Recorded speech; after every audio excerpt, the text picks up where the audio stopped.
उड़ीसा किसके अंडर में पहले आता था? आखिरकार उड़ीसा की गरीबी की कहानी क्या थी? उड़ीसा की डिजास्टर मैनेजमेंट इतना बढ़िया कैसे है?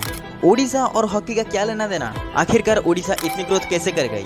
सो गाइस, आज हम बात करने वाले हैं एक ऐसे स्टेट के बारे में जिसको पहले तूफान उड़ाने चला था, वो आज सबका होश उड़ा रहा है। जी हाँ गाइस, मैं आज बात करने वाला हूँ उड़ीसा के ऊपर। जी हाँ गाइस, ये वही उड़ीसा है जो पहले 99 में डिजास्टर में पूरी की पूरी घायल हो चुकी थी। तो फिर चलिए जानते हैं उड़ीसा की कहानी।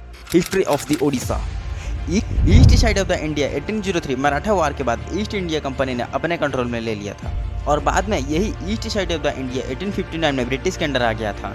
क्या दोस्तों आप लोग जानते हैं कि उड़ीसा पहले बंगाल के साथ जुड़ा हुआ करता था और उस टाइम उसका कैपिटल कटक हुआ करता था।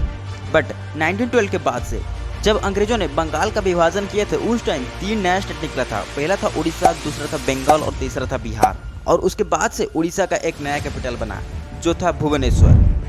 उड़ीसा की गरीबी कहानी। 1912 में जब अंग्रेजों ने बंगाल का विभाजन किए थे, तब उस टाइम 3 नया स्टेट निकला था जो कि था पहला बंगाल, दूसरा था बिहार और तीसरा था दोस्तों उस टाइम उड़ीसा को भारत में सबसे गरीब स्टेट में गिना जाता था। वो वही टाइम था जिस टाइम उड़ीसा की कालाहांडी जैसे जिलों में इतना गरीबी था कि उस टाइम इंदिरा गांधी और राजीव गांधी जैसे पूर्वतन प्रधानमंत्री उसमें शामिल थे।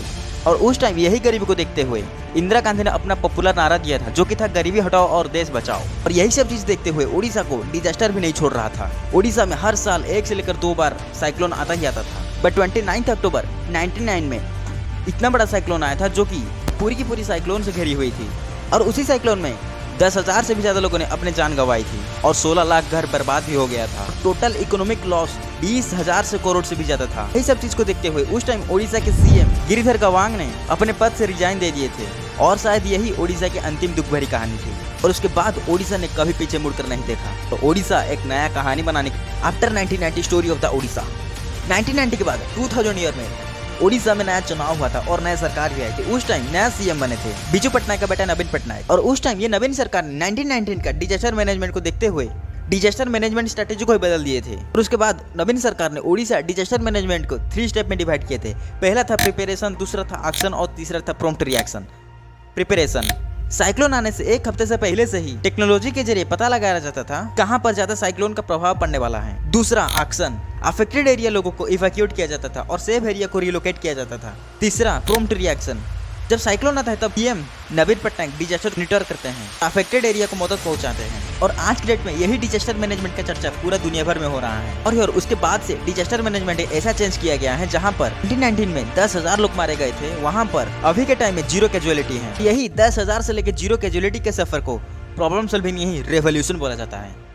उड़ीसा और हॉकी का कनेक्शन। गाइस सर, आप लोग तो जानते ही होंगे कि जनवरी 2023 उड़ीसा के कटक सिटी में हॉकी वर्ल्ड कप ऑर्गेनाइज किया गया था, जहां पर दुनिया भर के हॉकी टीम हॉकी खेलने को आए थे और वहां पर इंडिया भी टीम खेलने आया था। बट आप लोगों ने ध्यान दिए होंगे कि हमारे इंडियन टीम के जर्सी के ऊपर कोई कंपनी या किसी ब्रांड का लोगो, उड़ीसा स्टेट का लोगो लगा हुआ था। तो फिर चले जानते हैं कि क्यों इंडियन टीम के जर्सी के ऊपर उड़ीसा का लोगो लगा था। क्योंकि जब 1976 के बाद हॉकी टीम बस हारता ही आ रहा था, उस टाइम क्रिकेट जैसे खेल हर चीज में जीतते आ रहे थे। क्योंकि उस टाइम इंडिया के हॉकी प्लेयर्स ने ग्रास पर तो प्रैक्टिस कर रहे थे पर खेलते थे जाके टर्फ में, जिसकी वजह से वो हारते ही आ रहे थे। और यही चीज को देखते हुए सहारा ने 2018 से हॉकी टीम को स्पॉन्सर करना बंद कर दिया था और उसके बाद उड़ीसा ने हॉकी टीम को स्पॉन्सर करना शुरू किया। जैसे कि मैंने आप लोगों को बताया कि उस टाइम इंडियन हॉकी प्लेयर के पास इंफ्रास्ट्रक्चर अवेलेबल ही नहीं था, इसीलिए उन लोगों ने प्रैक्टिस करते थे ग्रास के ऊपर और खेलते थे जाके टर्फ के ऊपर। और उस टाइम इंडिया ने हॉकी प्लेयर के लिए टर्फ का ग्राउंड अवेलेबल करवा नहीं पा रहे थे, क्योंकि एक टर्फ का ग्राउंड बनाने के लिए 5 करोड़ का भी खर्च आता था और उस टाइम इंडिया के पास इतना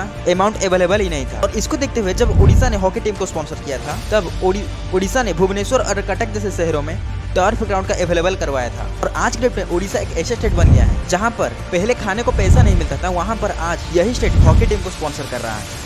आज के डेट में उड़ीसा की कहानी। उड़ीसा आज के डेट में एक ऐसा स्टेट बन गया है जहां पर पहले गरीब लोगों को 2 वक्त का खाना नहीं मिलता था, वहां आज गरीब लोगों को 5 रुपए में भरपेट खाना मिलता है। उड़ीसा ने इस लेवल तक आने के लिए उड़ीसा ने पहले अपने पोटेंशियल पर ध्यान दिया था, क्योंकि सन 2000 से पहले उड़ीसा की हाफ ऑफ द पॉपुलेशन गरीबी रेखा के नीचे आती थी, लेकिन अब 26% ही लोग बिलो पॉवर्टी लाइन के नीचे आते हैं। और आज तक हर साल उड़ीसा की इकोनॉमी का एक मेजर पार्ट एग्रीकल्चर ही रहा है। रिपोर्ट के हिसाब से उड़ीसा में 76% ही पॉपुलेशन एग्रीकल्चर पर डिपेंड करती है। और साथ इसीलिए उड़ीसा सरकार ने अपने स्टेट के किसानों के लिए कालिया योजना जैसे सुविधा करवाए हैं, इसमें किसानों ने अपने खेती बाड़ी के लिए सही उपकरण खरीद सकें। और किसानों के लिए बिना इंटरेस्ट से 50,000 लोन दिया जाता है। और जिस किसान के पास खेती ना हो उनको हर महीने 1 रुपए वाला चावल मिलता है। आज के डेट में ओडिशा सरकार ने 5 लाख सेल्फ हेल्प ग्रुप बनाए हैं, जिनको 1% इंटरेस्ट के हिसाब से लोन दिया जाता है। और आज ओडिशा एक ऐसा स्टेट बन गया है जिसको 99 में तूफान उड़ाने चला था, वो आज सबका होश उड़ा रहा है। ऐसे ही इंटरेस्टिंग इन्फॉर्मेशन जानने के लिए हमारे चैनल को सब्सक्राइब करें।